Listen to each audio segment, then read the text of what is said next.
দেখো video fixed সেটা বলছে আমাদের। আচ্ছা সেটা এতক্ষণ দেখা করছিলাম, আবার বলি যেটা আমাদের জিএসটিতে কোশ্চেনটা আসছে 10 লিটার পাত্রে যদি 300 কেলভিন তাপমাত্রায় 16 গ্রাম অক্সিজেন যে চাপ দিবে একই পাত্রে মানে সেম ভলিউম একই তাপমাত্রায় সেম তোমার হচ্ছে টেম্পারেচার কত গ্রাম নাইট্রোজেন একই চাপ দিবে মানে সেম প্রেসার সব সেম। না অক্সিজেনের জন্য কি PV N1RT, নাইট্রোজেনের জন্য PV N2RT, কারণ এখানে জাস্ট ডিফারেন্ট কে অক্সিজেন ডিফারেন্ট আর nitrogen different, pressure same, volume same, molar gas constant same, temperature আছে। তাহলে এখান থেকে কি চলে আসে N1 N2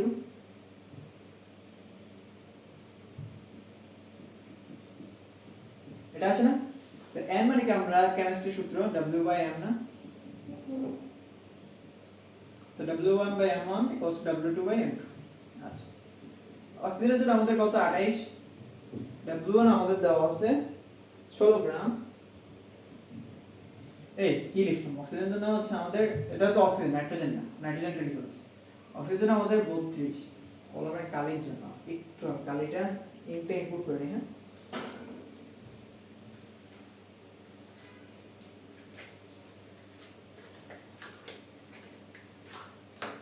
কালি প্যারা দেয় অনেক।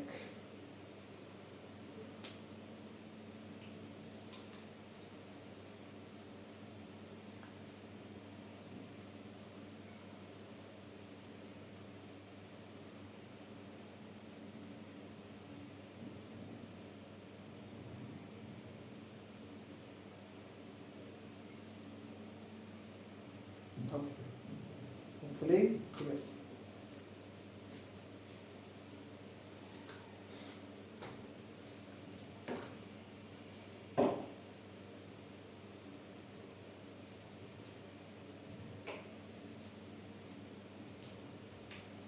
ওকে সরি, তাহলে হচ্ছে আমি যেটা বলছিলাম যে W1 আমাদের দিছে 16 অক্সিজেনের জন্য, অক্সিজেন আণবিক ভর আমাদের 32, নাইট্রোজেনের জন্য আমাদের বের করতে হবে নাইট্রোজেন আণবিক ভর হচ্ছে আমাদের 28। তাহলে W2 ফার্স্ট আমাদের 16 গুণ 28 ডিভাইড বাই 32, 16 কে 32 দিয়ে কাটো 2, 2 কে 28 কাটলে 14, তাহলে কি 14 গ্রাম, 14 গ্রাম আসতেছে। রাইট 14 গ্রাম, এ নাম্বার অ্যানসার। ওকে ক্লিয়ার, ঠিক আছে। আচ্ছা তাহলে পরের কোশ্চেনটা দেখো যে নিউ আমাদের এক বায়ুমণ্ডলীয় চাপের সমান মানে কত 102 কিলোপ্যাসকাল, 102 কিলোপ্যাসকাল, কারণ কি আমাদের বায়ুমণ্ডলীয় চাপ কত 101 325 প্যাসকেল, যেটা হচ্ছে আমরা কাছাকাছি মান কোনটা 102 কিলোপ্যাসকাল, কিলো মানে কি 1000, তাহলে 1000 থেকে গুণ করে 1,02,000 আসে, তাহলে 1,01,000 হচ্ছে আমাদের অ্যানসার। রাইট, তাহলে 1,01,000 তাও 101 325 102 এর কাছাকাছি। তাহলে এরপরে কোশ্চেন পারদের এত চাপে 15 সেলসিয়াস তাপমাত্রায় প্রমাণ, এই যে এটা একটু আগে করেছি প্রমাণে কত হবে, এটা একটু আগে কোনো ম্যাথ রিপিট হয়েছে। তাহলে হচ্ছে কোনো নির্দিষ্ট কেউটা কোনো নির্দিষ্ট ভরের গ্যাসের তাপমাত্রা 30 ডিগ্রি স্থির করলে কোন আয়তন দ্বিগুণ, তার মানে কি আয়তন দ্বিগুণ আমাদের টিআরভি এর মধ্যে সূত্র, টিআরভি এর মধ্যে সূত্র কি v1/t = v2/t2, ওটা দিয়ে আমরা করে ফেলবো। আচ্ছা টায়ার ফেটে গেল, এটাও তোমার থার্মোডাইনামিক্স এর কোশ্চেন ভাই, এত থার্মোডাইনামিক্স এর কোশ্চেন এখানে, যখন ওই কনসেপ্ট পড়াবো ওইখানে যাব। আচ্ছা সাস্ট দেখো একটা সিলিন্ডারের গ্যাসের তাপমাত্রা এত বড় চাপ কত শতাংশ বেড়ে যায়, এখন শতাংশ বেড়ে যাবে, শতাংশ বাড়াটা কি আমরা আগেও বলছি এরকম শতাংশ বাড়া ম্যাথ আসে প্রচুর আসে, কত পার্সেন্ট আমাদের বেড়ে যাবে। তাহলে আমরা জানি কোশ্চেনটায়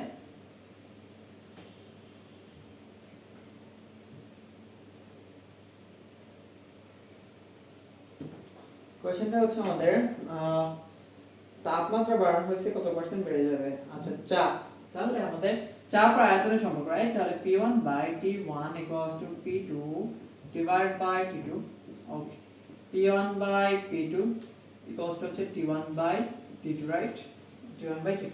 আচ্ছা তাহলে আমাদের টেম্পারেচার হচ্ছে 30 থেকে 100, তাহলে 303 থেকে 373 হয়ে গেছে,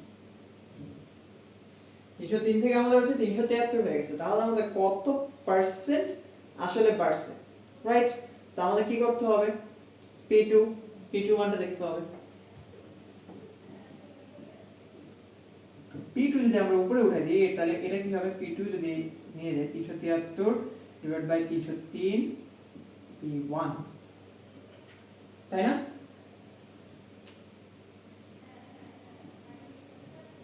তাহলে কত P1?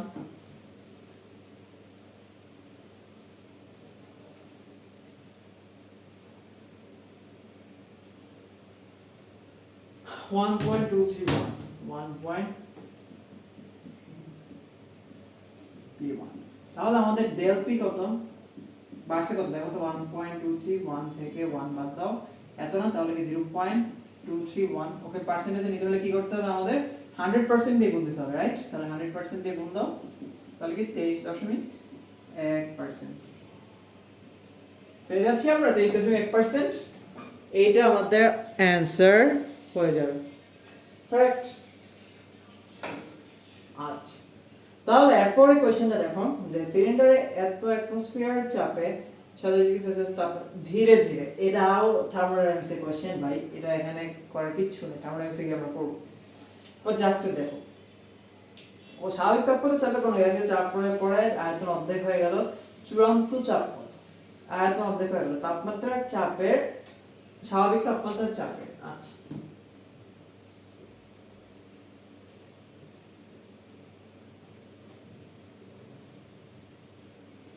কিসের চেঞ্জ হবে, আমরা চাপ প্রয়োগ করছি, আয়তন অর্ধেক হয়ে গেছে, তারপরে কি বলে সূত্র, টেম্পারেচারে কোনো কাজ নাই, P1 V1 P2 V2।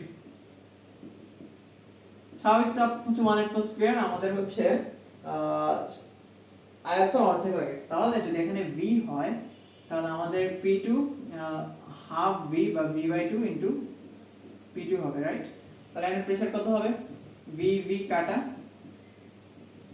2 atmosphere না, 2 অ্যাটমসফিয়ার তো, হ্যাঁ, তাহলে আমাদের 2 অ্যাটমসফিয়ারই হবে অ্যানসার, মানে আমাদের চলছে 2 অ্যাটমসফিয়ার হবে, ক্লিয়ার?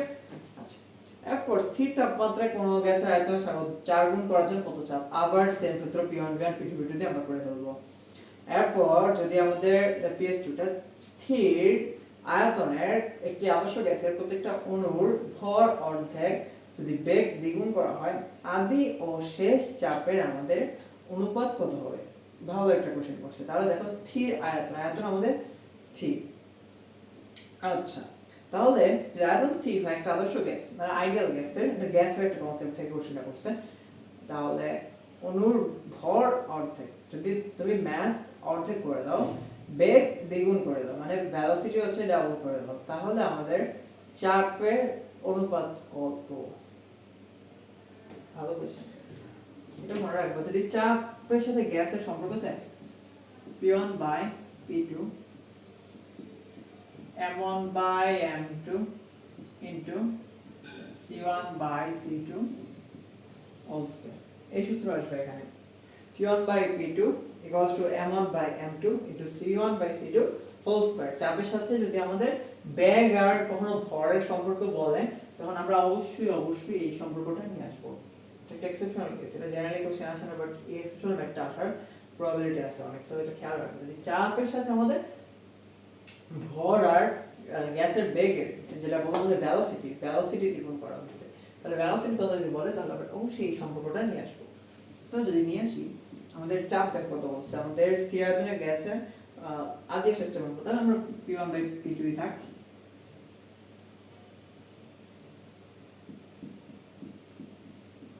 ভর অর্ধেক, মানে ভর যদি ফার্স্টে 2 থাকে পরে 1 হয়ে যাবে, ইজি না? ফার্স্টে যদি 2 থাকে লাস্টে কি আমাদের 1 হয়ে যাবে, এখান থেকে তো আমরা হিসাব করতে পারি। আর যদি বেগ দ্বিগুণ করা হয়, মানে বেগ যদি ফার্স্টে 1 থাকে লাস্টে দ্বিগুণ হয়ে যাবে, 2 হয়ে যাবে। তাহলে 2 into 1 by 4 equals to কি আমাদের হাফ, তাহলে কি 1:2, obviously 0.5, 1 by 2 না 0.5, 1/টাও 0.5 হবে অবশ্যই। কোয়েট H সব থার্মোডাইনামিক্স এর কোশ্চেন। তুমি 3 নাম্বারটা দেখো, কোয়েট যেটা 10 ডিগ্রি সেলসিয়াস তাপমাত্রায় 1 লিটার বায়ুকে চাপ দেওয়া হলে যতক্ষণ না তার চাপ আর আয়তন দ্বিগুণ না হয়, তাহলে চূড়ান্ত তাপমাত্রা কত? আমরা তাহলে কি করব, একটিতে বাইরে তাপ দ্বারা চাপ আর আয়তন দ্বিগুণ, তাহলে P1 equals to P2 by T2 দিয়ে আমরা করে ফেলতে পারবো, এই ম্যাথ করেছি আগেই ছিল। এরপর রুয়েটারটা একটা পাত্রে কিছু গ্যাস আছে, যদি চাপ দিলে কত তাপমাত্রা, এখানে চাপ আর আয়তনের সম্পর্ক P1 by T1 P2 by T2 দিয়ে আমরা করে ফেলবো। চুয়েটারটাও তাপমাত্রা স্থির রেখে অক্সিজেন কমানো হলো, তাহলে ব্যবহৃত অক্সিজেনের ভর কত। আচ্ছা দেখো, অক্সিজেনের গ্যাসের আয়তন দেওয়া আছে, তাপমাত্রা 300 কেলভিন, চাপ দেওয়া আছে। যদি তাপমাত্রা স্থির, দ্যাট মিন্স টেম্পারেচারে কোনো কাজ নাই, অক্সিজেন বের করা হলো, তাহলে তোমার চাপ কমে হচ্ছে এত হলো, অক্সিজেনের ভর কত। আচ্ছা ঠিক আছে, দাঁড়াও ক্লাস